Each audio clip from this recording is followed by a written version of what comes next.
عوام کی جو اسپیشل پاور ہوتی ہے سوسائٹی کی اس کو کچلا گیا ہے. اب قوم کھڑی ہے. گزشتہ آپ کو پتہ ہے کہ پچھلے سال اپریل سے ڈٹی ہوئی ہے. جتنا ظلم ہوتا ہے, جتنی زیادتی ہوتی ہے, جتنے اچھے ہتھکنڈے اختیار کی جاتے ہیں, اتنے ہی پاور کا مس یوز کرنے والے ننگے ہو رہے ہیں, اور اتنے ہی خان صاحب کی پاپولرٹی میں اضافہ ہو رہا ہے لوگوں کے اندر. وہ پارٹی سے بھی بالاتر ہے, لوگ اس سے محبت کرتے ہیں. اللہ نے بھی کہا ہے کہ جو لوگ اللہ پر ایمان لائے اور اعمال صالحہ انجام دیے, اللہ لوگوں کے دلوں میں ان کی مودت کو پیدا کر دیتا ہے. جو کہ ہمیں کسی کی غلامی قبول نہیں ہے. آزادی کی بات کرے, حریت کی بات کرے, شجاعت اور بہادری کی بات کرے, تو ایسا شخص واقعاً پاکستان کی سرزمین پر, آپ جانتے ہیں کہ لیڈروں کو آپ جانتے ہیں پاکستان کے جو لیڈر ہیں سارے کے سارے, ان کے حلیوں سے آپ واقف ہیں. تو شکر خدا ہے کہ اپنی قوم اور ملت اس شخص کے پیچھے کھڑی ہو گئی ہے جو اس قابل ہے کہ اس پر اعتماد کیا جا سکے.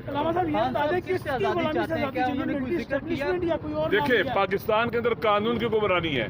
ہر وہ فورس جو لاقانونی پھیلاتی ہے اس سے آزادی ہے. پاکستان کے اندر آئین کی حکمرانی ہوتی ہے, قانون کی عملداری. آئین کو جنہوں نے جرگمار بننے سے آزادی, عالمی قوتوں سے آزادی, ان کے ہمارے ملک میں دخالت سے آزادی. ہم ان کے ساتھ لگ کے اپنے پاکستان کو تباہ و برباد کیا ہے. پہلے ٹوٹا ہے, اب باقی ماندہ پاکستان دیکھیں جنگ کی حالت پیش کر رہا ہے, تباہ و برباد ہے. معاشی طور پر, سیاسی طور پر بحران ہے, سیکورٹی کے مشکلات اور مسائل ہیں جن کے ساتھ ہم کھڑے ہیں. ان سب سے آزاد ہوں تاکہ پاکستان کے عوام طے کریں کہ ہم نے کس طرف جانا ہے.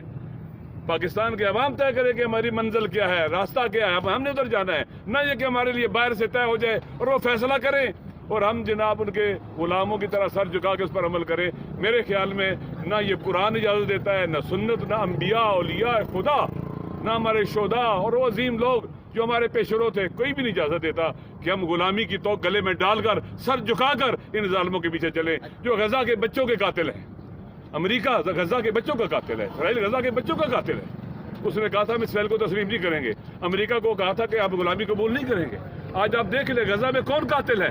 30,000 کے قریب بچوں کا, عورتوں کا اور مردوں کا بے گناہوں کا قاتل اسرائیل. اس کے ساتھ آپ سفارتی تعلقات قائم کرنا چاہتے تھے جو قاتل ہے. اور امریکہ جو اس کو اسلحہ بھیج رہا ہے, جہاز دے رہا ہے, توپیں دے رہا ہے, سب کچھ دے رہا ہے اس کو اسلحہ. اور امریکی کمانڈ اینڈ کنٹرول سینٹر وہاں بنا ہوا ہے غزہ کے لوگوں کو مارنے کے لیے, ان بچوں عورتوں کو مارنے کے لیے. ان سے آزادی. عرب حکمران ان کے غلام ہیں. دیکھیں سب کچھ رکھنے کے باوجود ان کے ہاتھ بندھے ہوئے قیدیوں کی طرح ہیں, وہ غلام ہیں. وہ امریکہ کے مقابلے میں غزہ کے مظلوموں کی حمایت نہیں کر سکتے. اس لیے آزادی وسیع معنی رکھتی ہے, اور انشاءاللہ ہم آزادی کے سفر میں اکٹھے ہیں اور خون کے آخری قطرے تک, آخری سانس تک اس راستے پہ چلتے رہیں گے. شکریہ. علامہ صاحب, ایک یہ 8 فروری انتخابات کے تناظر میں ان کے ساتھ کوئی بات ہوئی, اور کیا دیکھیں کہا یہ انتخاب آزادی کے لیے, یہ انتخاب آزادی کی جدوجہد کا حصہ ہے. لہٰذا اس انتخابات میں بھرپور شرکت کرنی ہے, نہیں ڈرنا ہے, ووٹ ڈالنا ہے. یہ مرحلہ ہے ان لوگوں کو مایوس کرنے کا جو مایوس کرنا چاہتے تھے عوام کو کہ خان کے اوپر پابندیاں لگا دی گئی ہیں, جیل ڈال دیا گیا ہے, بلہ چلا گیا ہے, فلاں چلا گیا ہے, تاکہ لوگ مایوس ہوں اور ووٹ نہ ڈالیں. نہیں, نکلنا ہے, مایوس کرنے والوں کو مایوس کرنا ہے. اور یہ آپ کا قانونی حق ہے پاکستان کے عوام کا, حق کے انتخاب. یہ جیسے رائٹ ٹو لیو ہے نا, یہ حق ہے انسانوں کا, حق کے انتخاب بھی ان کا رائٹ ہے. لہٰذا اس سے کوئی ان کو نہیں چھین سکتا. نکلے گھروں سے باہر, ووٹ ڈالیں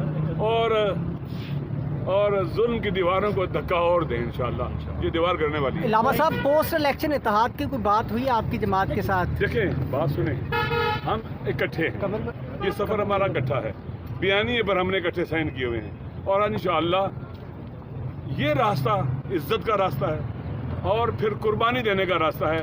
ہم کربلا والوں کے ماننے والے ہیں, ہم قربانی دینے میں سب سے آگے ہوں گے.